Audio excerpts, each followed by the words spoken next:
अगर आप लोगों को मेरी वीडियोस अच्छी लगें तो इस लाल सब्सक्राइब के बटन को दबा दें और साथ ही इस बेल के आइकन को भी प्रेस कर दें ताकि मेरी आने वाली हर नई वीडियो का नोटिफिकेशन आप लोगों को मिलता रहे। बिस्मिल्लाहिर्रहमानिर्रहीम, अस्सलाम वालेकुम। आज मैं आप लोगों के लिए चैप्टर नंबर 6 के कुछ इंपॉर्टेंट MCQs लेकर आई हूँ, तो वो मैं आज आप लोगों के सामने जो है वो सॉल्व करूँगी। तो चलिए वीडियो को स्टार्ट करते हैं। देखिए, सबसे पहला MCQs जो है वो आपके पास ये है। आपके पास यहाँ पे एक ब्रैकेट दिया हुआ है, ठीक है, या जिसे आप एक ऑर्डर पेयर कह सकते हैं, इज इन क्वाड्रेंट। आपके सामने ऑप्शन है, option A, B, C and D, first, second, third and fourth. आपने ये चीज़ बतानी है कि ये वैल्यू या ये ऑर्डर पेयर जो है किस क्वाड्रेंट में लाई करता है, ठीक है। अगर आप लोगों ने मेरी ग्राफ की वीडियो देखी है एक्सरसाइज 6.2 की, तो ये बात आप लोगों को बहुत अच्छे से समझ में आ जानी चाहिए। सबसे पहले देखें, अगर ग्राफ पे आप जो है वो वैल्यूज़ को along x axis and y axis जो है वो प्लॉट करेंगे तो किस तरीके से, ये देखिए, यहाँ पर पॉजिटिव एक्स एक्सिस होगा, ये नेगेटिव एक्स एक्सिस है, इसी तरीके से पॉजिटिव वाई एक्सिस है और ये नेगेटिव वाई एक्सिस है, ठीक है। अब यहाँ पर अगर देखें, ये चीज़ पॉजिटिव है, ये चीज़ पॉजिटिव है, ये चीज़ मैंने आपको बहुत अच्छे से समझाई थी। इट मीन्स कि यहाँ पर एक्स एंड वाई दोनों क्या हैं, पॉजिटिव वैल्यूज़। इसी तरीके से यहाँ पर एक्स आपका नेगेटिव है बट वाई आपका जो है वो पॉजिटिव है। यहाँ पर अगर आप आ जाएं तो देखें, थर्ड क्वाड्रेंट में आपके पास जो है वो एक्स नेगेटिव है और वाई भी नेगेटिव है, ठीक है। इसी तरीके से जब आप फोर्थ क्वाड्रेंट की बात करेंगे, ये 4 क्वाड्रेंट्स हैं इसके, फोर्थ क्वाड्रेंट की अगर आप बात करेंगे तो एक्स यहाँ पर पॉजिटिव है जबकि वाई यहाँ पर आपका नेगेटिव है। अब इस तरीके से अगर साइंस आप याद रखेंगे कि फर्स्ट क्वाड्रेंट में दोनों साइन पॉजिटिव हैं, सेकंड में आपके पास नेगेटिव पॉजिटिव का कॉम्बिनेशन है, थर्ड में आपके पास नेगेटिव नेगेटिव का कॉम्बिनेशन है एंड फोर्थ में आपके पास जो है वो पॉजिटिव नेगेटिव का कॉम्बिनेशन है, ठीक है। अगर इस तरीके से आपके पास जो है वो वैल्यूज़ आती हैं तो फिर आप जो है वो ईजीली इसको पहचान सकते हैं कि आपकी जो गिवन वैल्यू या ये जो गिवन ऑर्डर पेयर है ये किस क्वाड्रेंट में लाई करेगा। तो देखें, आपके पास जो दोनों वैल्यूज़ हैं, पहली आपके पास ऑब्वियसली एक्स की होगी और दूसरी आपके पास वाई की होगी, तो दोनों वैल्यूज़ आपके पास नेगेटिव हैं। इट मीन्स कि ये कहाँ लाई करेगा, थर्ड क्वाड्रेंट, ठीक है। इस तरीके से जो है वो आप बआसानी मालूम कर सकते हैं कि आपके पास जो गिवन ऑर्डर पेयर है वो किस क्वाड्रेंट में लाई करता है। नेक्स्ट है आपके पास the solution set of this is, ठीक है, ये आपके पास ऑप्शन है। यहाँ पर आप देखिए कि ये जो आपको यहाँ पर दिया जा रहा है सवाल, आपने बताना है सवाल का सॉल्यूशन सेट जो है वो क्या होगा इन चारों में से, ठीक है। तो इसे भी आप देख लें। ये 2 टर्म्स हैं आपके पास, ठीक है, इज इक्वल टू 0। अब देखिए, ये 2 टर्म्स जो आपके पास हैं, इन दोनों में आपके पास सेम वेरिएबल है और वो है x। तो सबसे पहली चीज़ जो आप यहाँ से ले सकते हैं कॉमन, वो है x। नेक्स्ट जो आपके पास बच जाएगा that is 3x minus 10 is equal to 0, ठीक है। अब आपने जो है वो यहाँ से सॉल्यूशन सेट फाइंड करना है, तो आप किस तरीके से फाइंड कर सकते हैं। देखिए, ये x जो है वो भी 0 के इक्वल हो जाएगा और ये पूरा ब्रैकेट जो है वो भी आप 0 के इक्वल जो है वो ले लेंगे इस तरीके से। यहाँ पे सॉल्व करने के लिए कुछ भी नहीं था आपके पास, ठीक है। तो x इज इक्वल टू 0 जैसे ही मैंने लिखा उसी वक्त इसके ऊपर बॉक्स बना दिया कि ये इसकी वैल्यू आ गई। यहाँ पर आपके पास जब 3x माइनस 10 को आप 0 के इक्वल लेंगे तो ये माइनस 10 जो है वो राइट हैंड साइड पे जाके 0 के साथ प्लस हो जाएगा, तो ये हो जाएगा 0 प्लस 10 इज इक्वल टू 10। और जब आप x की वैल्यू यहाँ से निकालेंगे तो 3 से मल्टीप्लाई हो रहा है, यहाँ के डिवाइड हो जाएगा, तो this is another value of x, ठीक है। तो आपका जो सॉल्यूशन सेट यहाँ पर बनेगा वो होगा 0 and 10/3। It means option D is the correct answer, ठीक है। नेक्स्ट है आपके पास, ये देखिए, -6 एंड 4 इज इन क्वाड्रेंट। अब देखिए, x आपके पास जो है वो माइनस का है या नेगेटिव है और y आपका पॉजिटिव है। तो नेगेटिव पॉजिटिव देखिए कहाँ आ रहा है आपके पास, यहाँ सेकेंड क्वाड्रेंट में। Option B is the correct answer, ठीक है। नेक्स्ट है आपके पास number 4, the solution set of this is. अब देखिए, ये चीज़ अगर आपने जो है वो, मैंने आप लोगों को बहुत अच्छे से एक्सप्लेन की हुई 6.3 और 4 के हवाले से, कि अगर आपके पास कोई मॉड्यूलस वैल्यू या आपके पास स्क्वायर रूट में कोई वैल्यू, जब आपके पास सवाल दिया जाता है तो आप सवाल को थोड़ा गौर से देखा करें। हमेशा ये चीज़ मैं आप लोगों से कह रही होती हूँ कि अगर आपको इस तरीके से सवाल में उस चीज़ की वैल्यू नेगेटिव दी जा रही हो ठीक है, तो वहाँ पर आपका सॉल्यूशन सेट जो है वो एम्प्टी माना जाएगा। ठीक है, ये रीज़न भी मैंने आपको अच्छे से बताया हुआ है कि ये क्यों एम्प्टी जो है वो कंसीडर किया जाएगा। देखें, अगर आप इसकी वैल्यू निकाल लेंगे किसी भी तरीके से तो वैल्यू बेशक आपके पास आ जाएगी।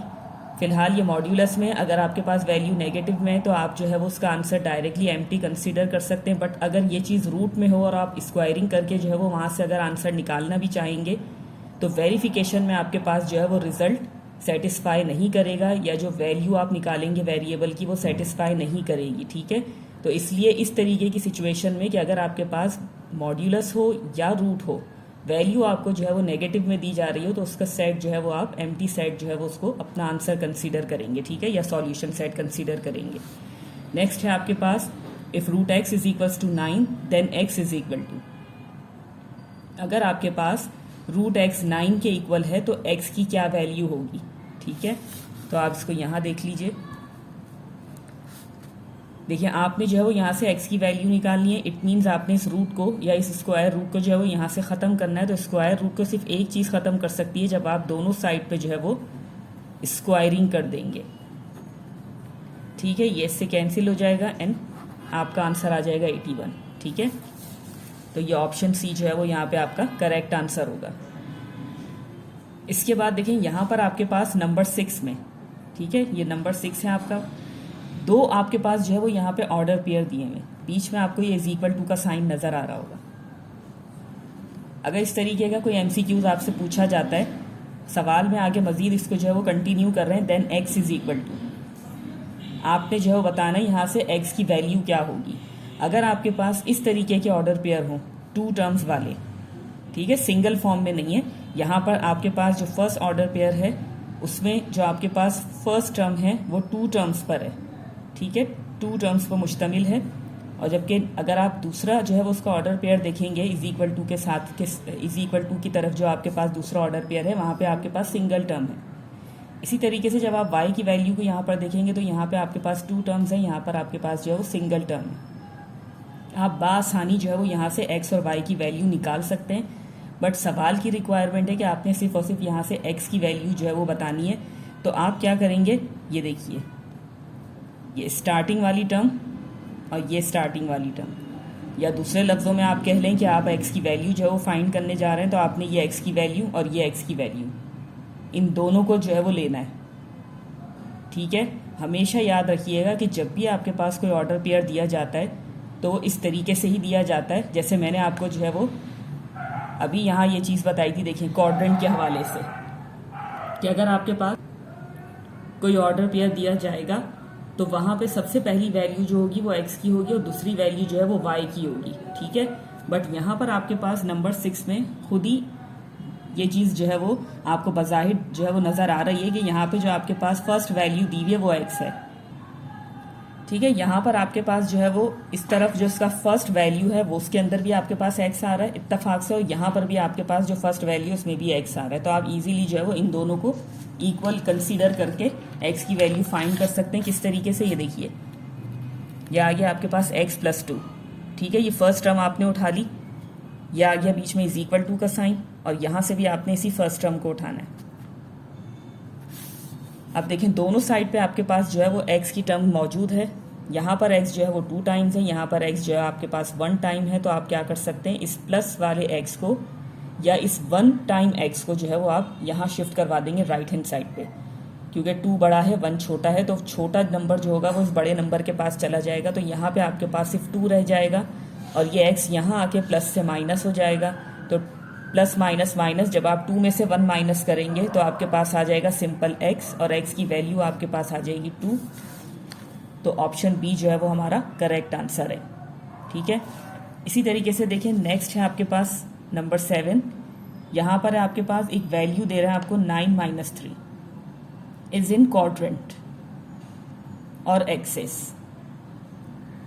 ठीक है, तो ऑप्शन सी और डी तो उसका आंसर हो ही नहीं सकता, क्योंकि ऑप्शन सी में सिंपल जो है वो यहाँ पर एक्स की बात की जा रही है, ऑप्शन डी में आपके पास जो है वो वाई की बात की जा रही है। तो हम एक्सिस तो यहाँ कंसीडर कर ही नहीं सकते, क्योंकि एक्स और वाई से ही मिलकर जो है वो ये आपके पास ऑर्डर पेयर बनता है। ठीक है, तो यहाँ पर आपने जो है वो इस चीज़ को निगलेक्ट करना है, थोड़ा सा कंफ्यूज करने के लिए आप लोगों को यहाँ पे दिया हुआ है। बेसिकली आपने जो है वो इस ऑर्डर पेयर का ही बताना है कि ये किस क्वाड्रेंट में लाई करेगा। तो देखिए पॉजिटिव और नेगेटिव आपके पास वैल्यू है, पॉजिटिव एंड नेगेटिव, ठीक है। इट मीन्स कि ये फोर्थ क्वाड्रेंट में लाई करेगा, तो ऑप्शन बी आपका जो है वो करेक्ट आंसर होगा, ठीक है। ठीक है, नंबर 8 है आपके पास solution set of this is. आपने जो है वो इसका सॉल्यूशन सेट बताना है कि इसका सॉल्यूशन सेट क्या होगा। तो बिल्कुल इसी तरीके से जैसे मैंने आपको जो है वो सिखाया है कि आपने किस तरीके से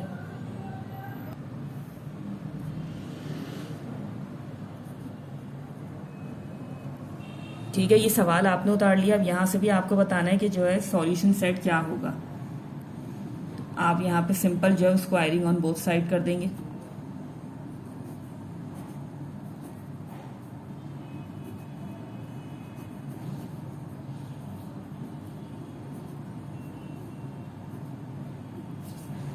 अब देखिए यहाँ पर 3y है, ये 2y है, तो इस 2y को जो है मैं वहाँ भेज दूंगी 3y के पास, तो ये प्लस से वहाँ जाके माइनस में हो जाएगा और ये प्लस का 4 यहाँ आके माइनस का 4 हो जाएगा, ठीक है।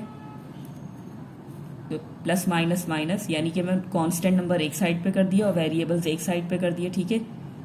3y बड़ा था इसलिए 2y को यहाँ भेज दिया। अब देखिए प्लस माइनस माइनस, 3 में से आप 2 माइनस करेंगे तो 1y आएगा और ये क्या हो जाएगा minus minus plus, 3 and 4 minus के 7। इट मीन्स कि ऑप्शन सी जो है वो आपका करेक्ट आंसर है। नेक्स्ट है आपके पास नंबर 9। अब ये देखिए यहाँ है आपके पास the solution set of this is, ठीक है। नेक्स्ट है आपके पास the solution set of this is.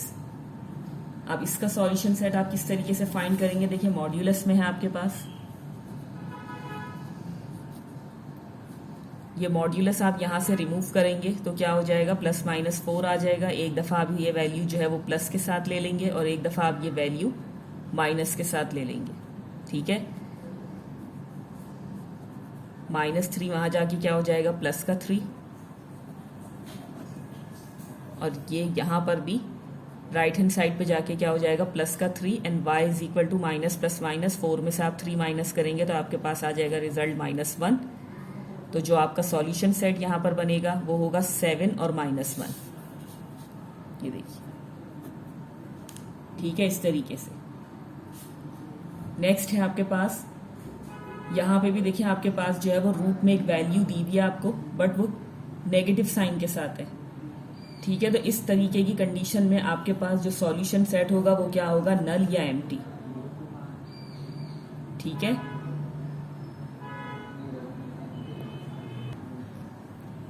Next है आपके पास नंबर 11।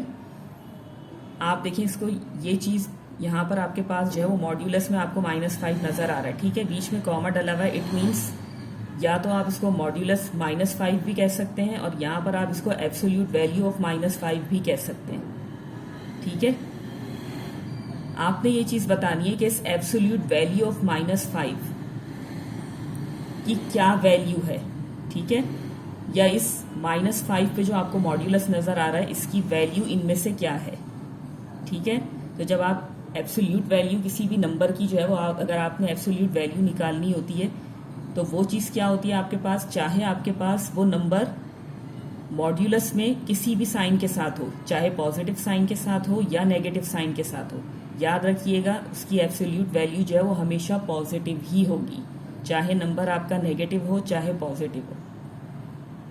इस चीज़ को आप सिर्फ जो अपने जहन में बिठा लीजिएगा। अगर आपके पास तरीके से मॉड्यूलस के अंदर कोई वैल्यू प्लस साइन के साथ हो या माइनस साइन के साथ हो तो उसका रिजल्ट जो आपके पास आएगा वो हमेशा पॉजिटिव होना चाहिए, ठीक है।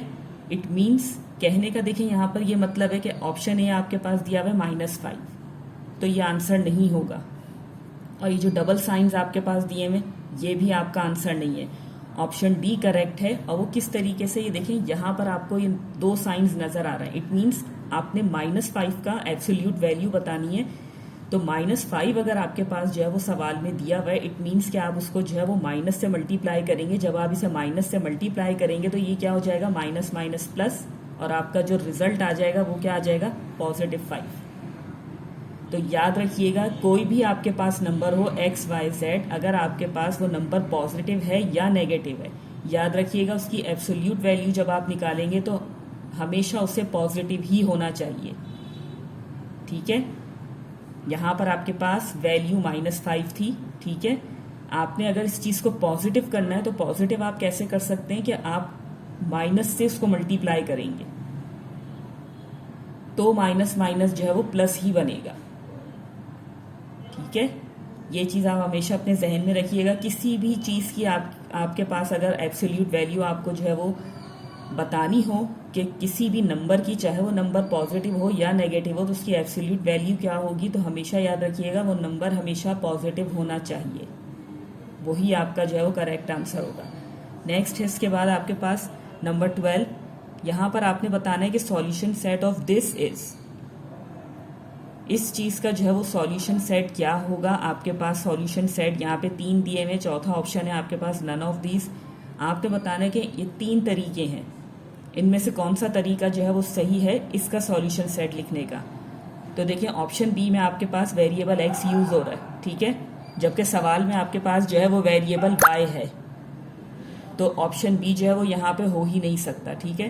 तो बी और डी को जो है वो आप इजीली निग्लेक्ट कर सकते हैं यहाँ से। अब गौर से देखिएगा आपके पास है ऑप्शन ए और सी, ठीक है। यहाँ आपके पास जो है वो ऑप्शन ए और सी अब बच गए, ठीक है। इन दोनों में से आपको बताना है कि आपका जो है वो करेक्ट आंसर यहाँ पर क्या होगा।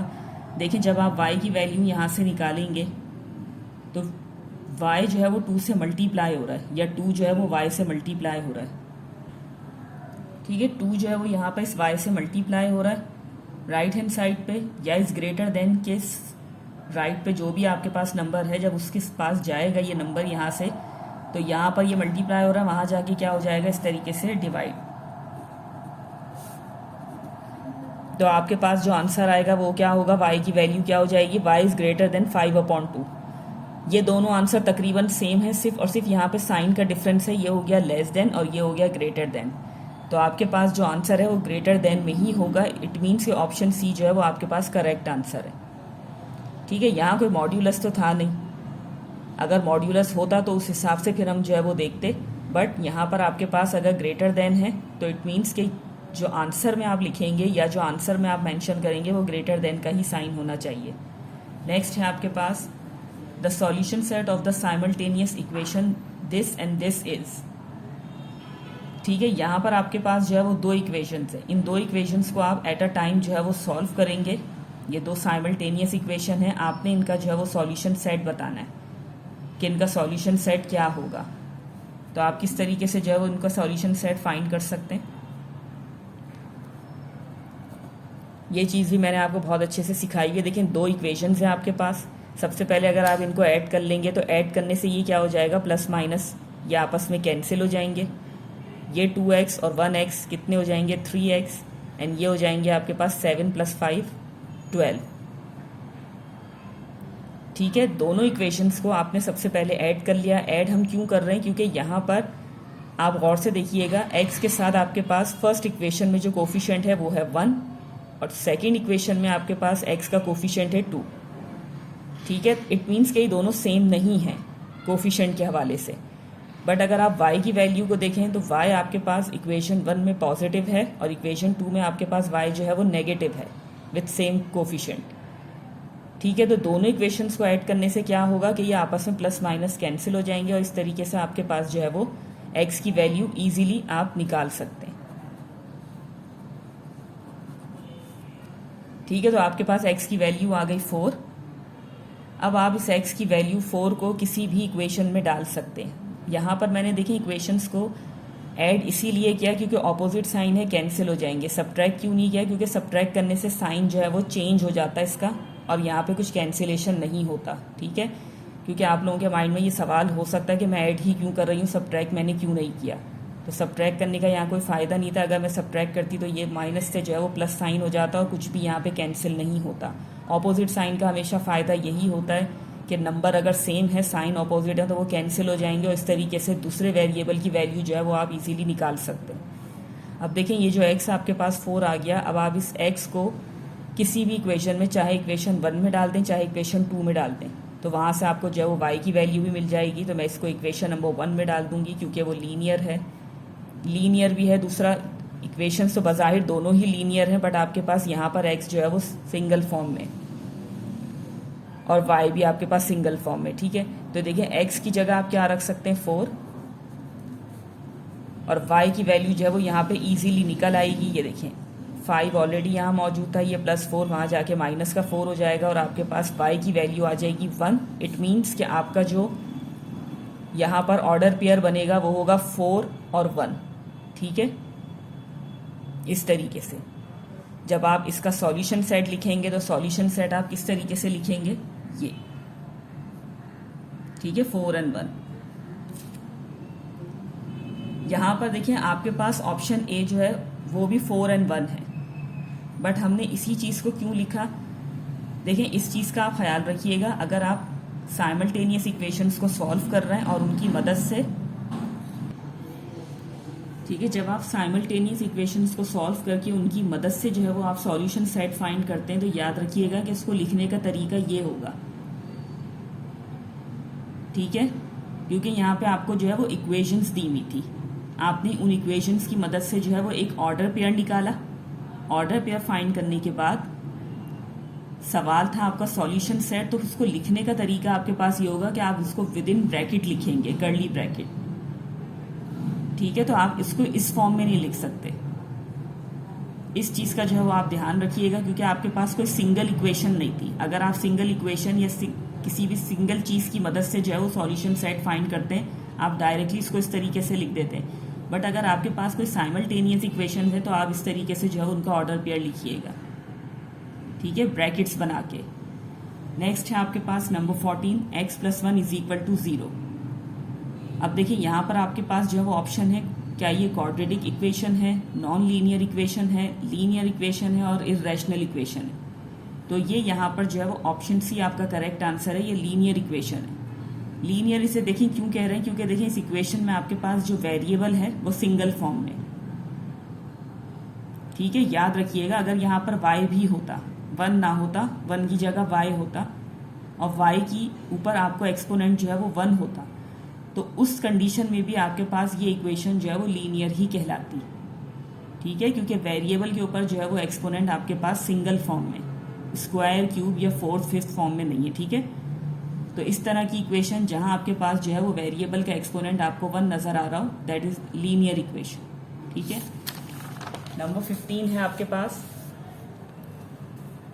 ये देखिए यहाँ पर आपके पास एक और इक्वेशन दी हुई है, ठीक है। अब आपने इस चीज को बताना है कि ये लीनियर इक्वेशन है, इर्रेशनल इक्वेशन है, neither linear nor irrational, and identity equation, ठीक है। तो यहाँ पर आपके पास ये जो इक्वेशन है, इस इक्वेशन में आपको जो है वो ये रूट या रेडिकल का साइन नजर आ रहा है, ठीक है। तो इस तरह की इक्वेशन जहां आपके पास आपको रेडिकल साइन नजर आ रहा हो, वो आपके पास कहलाएगी इर्रेशनल इक्वेशन, ठीक है।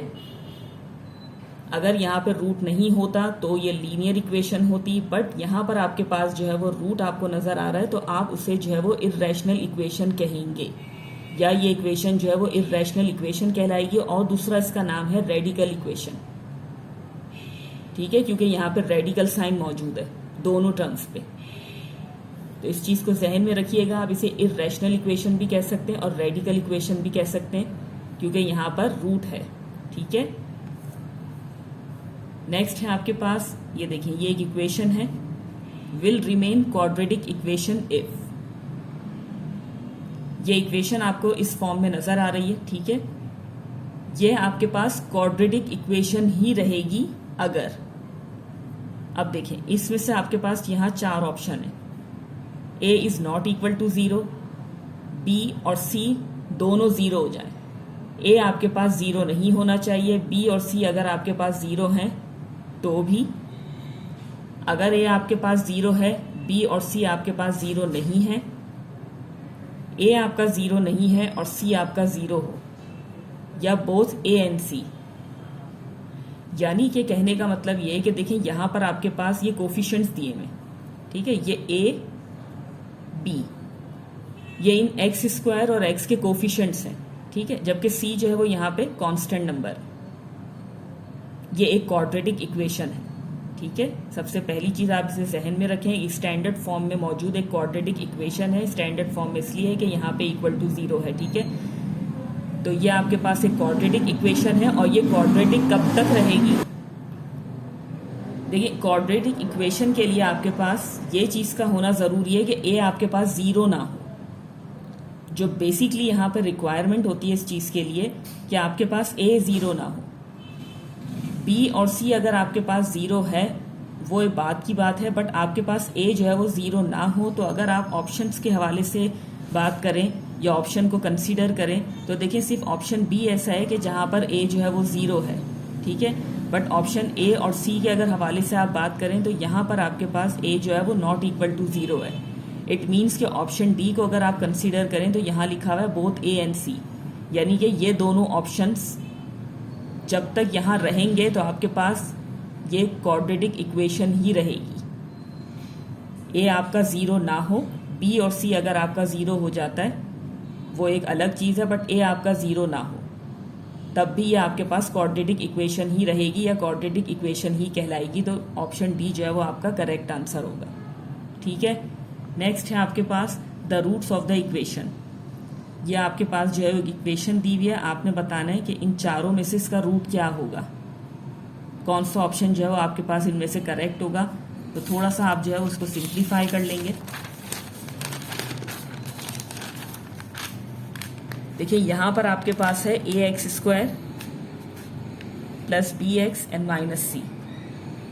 ठीक है, ए आपके पास ए है, बी आपका बी है एंड सी आपका माइनस सी। ठीक है, तो क्वाड्रेटिक फॉर्मूला आपके पास क्या है?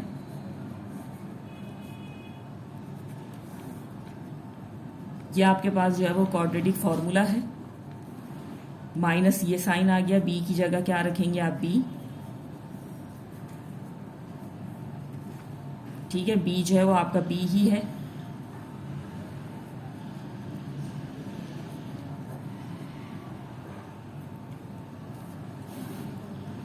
ए जो है वो आपका ए ही है। ठीक है, माइनस माइनस प्लस 4ac। ठीक है, तो ये आपके पास जो है वो रिजल्ट होना चाहिए।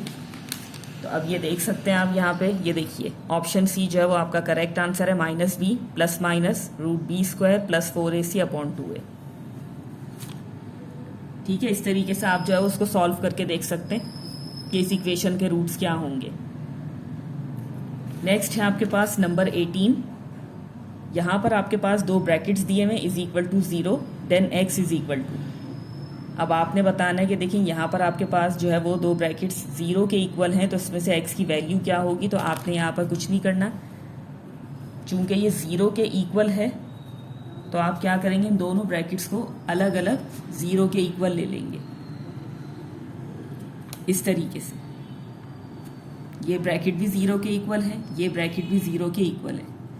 ये क्या हो जाएगा, यहाँ -2 है, वहां जाके क्या हो जाएगा प्लस का 2। यहाँ पर ये प्लस का 3 है, राइट हैंड साइड पे जाके माइनस का 3 हो जाएगा। ठीक है, इस तरीके से ये लिखने की ज़रूरत नहीं है, ये 0 - 3n। ठीक है, तो अंडरस्टूड है ये। तो देखिए आपके पास जो बनेगा ऑर्डर पेयर या ब्रैकेट वो क्या होगा, 2 - 3। ठीक है, ये दो वैल्यूज आ रही हैं आपके पास x की। तो ये देखिए ऑप्शन सी जो है वो आपका करेक्ट आंसर है, 2 - 3। नेक्स्ट है आपके पास नंबर 19। यहाँ पर भी है आपके पास the roots of the equation this are.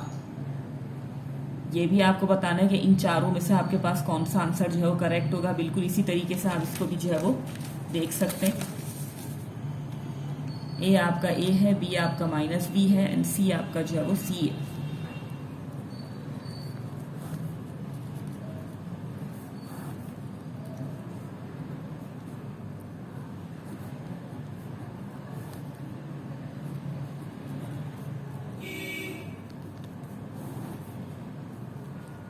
ठीक है, बाकी सारी चीज़ें जो है ए और सी वो बिल्कुल एज इट इज़ आ जाएगा। ये क्या हो जाएगा आपके पास minus minus plus b b ज़ा b square -4ac upon 2a। ठीक है, तो यहाँ पर आपके पास जो है वो इसमें से क्या हो जाएगा, ये देखिए option b b plus minus root b square minus 4ac/2 है। ठीक है, तो ऑप्शन बी जो है वो यहाँ पर आपका करेक्ट आंसर हो जाएगा। चलिए यहीं पे मैं अपनी वीडियो को एंड करना चाहूँगी, इसी उम्मीद के साथ कि जो भी मैंने आपको एक्सप्लेन किया है बहुत अच्छे से आपकी समझ में आ गया होगा। अगर वीडियो अच्छी लगे तो लाइक एंड शेयर ज़रूर कीजिएगा। मिलते हैं फिर आप लोगों से अगली वीडियो में, तब तक के लिए अल्लाह हाफिज़।